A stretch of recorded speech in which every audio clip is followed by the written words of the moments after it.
नमस्कार दोस्तों। नारायण सरकार हरे, जितने शब्द में नाम उतने ही और भी नाम, उतने ही चश्मे और उससे भी ज़्यादा इनके कांड। सारी डिटेल मैंने इनके बारे में पहले एक वीडियो में बता दी, लेकिन आज मैं इनके खास दोस्त के बारे में बताऊंगा, उनका क्या कहना है, और इनके भतीजे के बारे में बताऊंगा कि क्या कहना है। वीडियो को देखने के बाद आपको मालूम चल जाएगा कि 2024 में किस तरीके से योगी जी हारे थे और किस तरीके से 2026 का षड्यंत्र चल रहा है। ये सारी प्लानिंग क्या है आज के इस वीडियो में आपको देखने को जानने को मिलेगी। सबसे पहली बात, किसी के भी पीछे पागल हो जाना, वो भी अंधी तरीके से, सबसे बड़ा भ्रम यही होता है जो कि हम सबको देखने को मिला है। कई लोग का ऐसा कहना है कि भाई ये कहते थे कि अंधविश्वास को मत मानो, अंधविश्वास से दूर रखते थे, लेकिन अफसोस की बात यह है कि इनके चाहने वाले ही जहाँ पे जाते थे उसकी धूल की मिट्टी छाती पे लगाते थे, मुंह पे चाटते थे, उसका तिलक बना लेते थे। कई लोग तो हाथ में लेकर के घर निकल जाते थे।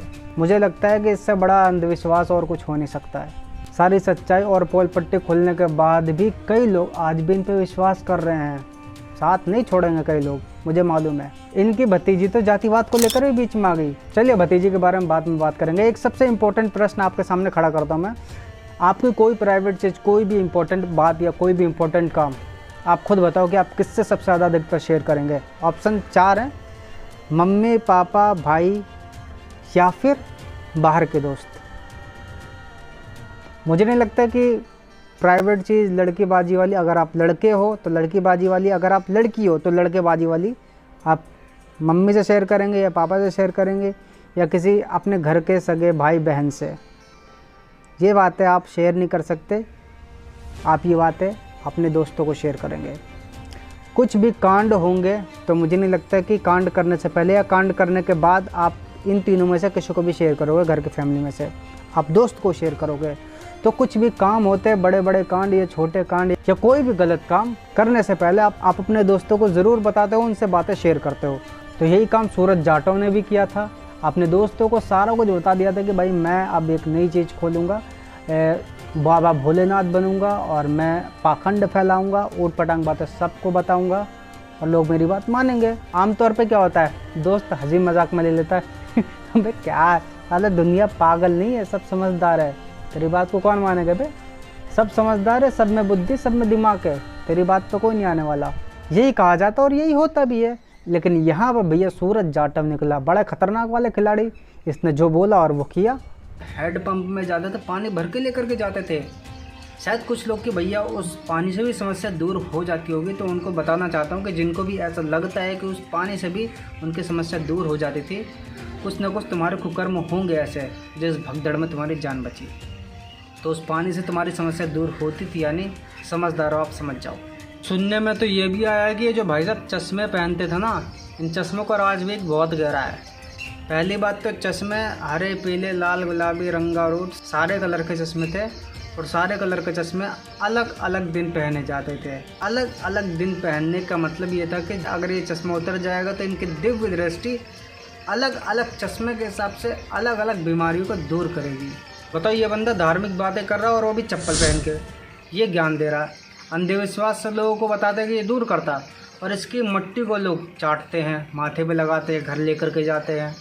हमारे यहाँ ऐसा ही होता है। अब प्रश्न ये खड़ा होता है कि ये जो दुर्घटना होनी थी, ये जो मौतें होनी थी, ये अभी ही क्यों हुई, पहले क्यों नहीं हुई या बाद में क्यों नहीं हुई? तो इसका भी कुछ कारण है। पिछले 26 साल से इस पाखंड को लेकर बहुत ही ज़्यादा ज़ोर शोर से आवाज़ उठाया जा रहा था, इसको सहयोग मिल रहा था, साथ मिल रहा था। भांडा फोड़ तो पहले भी हो सकता था, लेकिन भगवान सोच रहा हूँ कि इसके बारे में अभी मैं कुछ नहीं कहूँगा, ना कुछ करूँगा। जो कुछ भी होगा अपने आप हो जाएगा, लोग सब अपने आप खुद जान जाएंगे भगवान से अलग करने वाला कितना नीच किस्म का व्यक्ति है ये। लेकिन जैसे जैसे समय बीतता गया 26 साल हो गए पूरे, भगवान ने सोचा कि ये तो भाई लिमिट से ज़्यादा होता जा रहा है, तो भगवान ने ये छोटा सा काम कर दिया। अब कई लोग कहेंगे जो इनके चाटने वाले हैं या जो इनके भांडा फोड़ होने के बाद भी इनके पूंछ के पीछे चिपके रहेंगे कि भाई भगवान तो किसी को मार ही नहीं सकते, वो तो हत्या नहीं कर सकते अपने बच्चों की, तो उन्होंने ऐसा कैसे कर दिया। तो सीधी सी बात है, अगर किसी की हत्या हुई है, किसी को ख़त्म किया है, तो किनके, उन्हीं लोगों के द्वारा किया है। और जो ख़त्म हुए हैं वो नॉर्मल तरीके से कोई व्यक्ति नहीं होंगे, उन्होंने कुछ ना कुछ कुकर्म किए होंगे जिनकी वजह से चुन चुन के ख़त्म किया है। और जो भी हॉस्पिटल में है उनके कुछ कर्मों का फल मिला है, जो कि शायद वो कुछ समय के बाद जब सही हो जाएंगे, हॉस्पिटल से निकल जाएंगे, डिस्चार्ज हो जाएंगे, तो शायद इन सब पाखंड को लेकर और लोगों तक फैलाएंगे कि भाई ये सारा कुछ पाखंड है, इन सब चीज़ों से दूर रहो। ये कुछ कुकर्म होते हैं जो कि मरते मरते व्यक्ति को बचा लिए जाते हैं। सोचो 2.5 लाख में से 150 व्यक्ति ही क्यों ख़त्म हुए। अगर आप उन 150 लोगों की आवाज़ बनोगे तो मैं उन 2.5 लाख की आवाज़ बनूंगा जो मौत को मात दे के आ गए। बनाई उन्होंने, कैसे बनेगा? योजना तो वही बता, अंधविश्वास। नहीं, वो वही बात बता दीजिए, क्या क्या बातें की उन्होंने अंधविश्वास की? अंधविश्वास कोई बात नहीं कि मैं ही वो भोले बाबा हूँ, मैं ही वही शंकर हूँ, वही मैं हूँ। तो आपने कहा नहीं, ऐसा झूठ क्यों बोलोगे? मैं इस बात को क्यों कहता? इन्होंने किसी से भी इसलिए नहीं बोला होगा कि भैया जनता है समझदार, आज नहीं तो कल समझ जाएगी ही।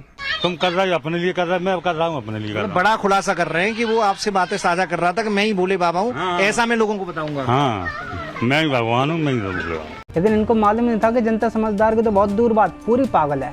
तो भाई इनका तो क्लियर कहना है कि ये केवल और केवल अंधविश्वास फैलाते थे, जो कि बाबा साकार हरि के करीबी दोस्त हैं। अब साकार हरि की भतीजी की जुबानी सुनो कि किस तरीके से इनका साथ दे रही है और किस तरीके से। आप इसमें अगर राजनीतिक चीज़ को ढूंढोगे तो आराम से मिल जाएगा, वोट बैंक आप ढूंढोगे ना तो आराम से मिल जाएगा। वो खुद अपने आप बोल रही है, हम नहीं कह रहे, वो खुद अपने आप बोलती है।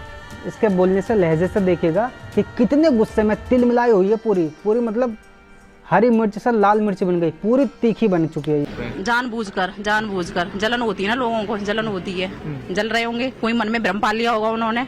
और ये तिल मिलाना तभी होता है जब भांडा फोड़ किसी का हो जाता है। अभी ये कोई और जात के न होते तो फिर बहुत बढ़ा दिया होता लोगों ने। अब यहाँ पे जातिवाद का एंगल कोई भी नहीं लाया है, ना रिपोर्टर, ना यहाँ पे खड़े पीछे लोग, कोई भी नहीं। लेकिन ये ज़बरदस्ती बीच में घुसेड़ रही है ताकि कहीं ना कहीं कुछ ना कुछ तो विक्टिम कार्ड हमें खेलना ही पड़ेगा। अब इसने जो विक्टिम कार्ड फेंका है, पहला विक्टिम कार्ड है और पहला ही बहुत बड़ा कार्ड है। इसके बाद जो विक्टिम कार्ड फेंके जाएंगे वो बहुत बड़े बड़े होने वाले हैं। तो पहले इसने जातिवाद को लेकर भैया विक्टिम कार्ड फेंक दिया है। वो हमारी जाति ऐसी है जो लोग नीचे गिराना चाहते हैं। इस जाति का व्यक्ति ऐसे कैसे संपन्न हो सकता है? संविधान को भी लोग खत्म करना चाह रहे हैं लेकिन नहीं कर पाएंगे। ऐसे हमारे भोले बाबा, वो खत्म नहीं कर पाएंगे इस चीज को। आगे समझ गए, यही तो सारी चीज़ है। हमारे संविधान को ख़त्म करना चाहते थे, संविधान को भी ख़त्म नहीं कर पाएंगे और हमारे भोले बाबा भी ऐसे ही है, नहीं उनको कुछ कोई ख़त्म नहीं कर पाएगा। तो ये इनका पूरा एजेंडा, समझे।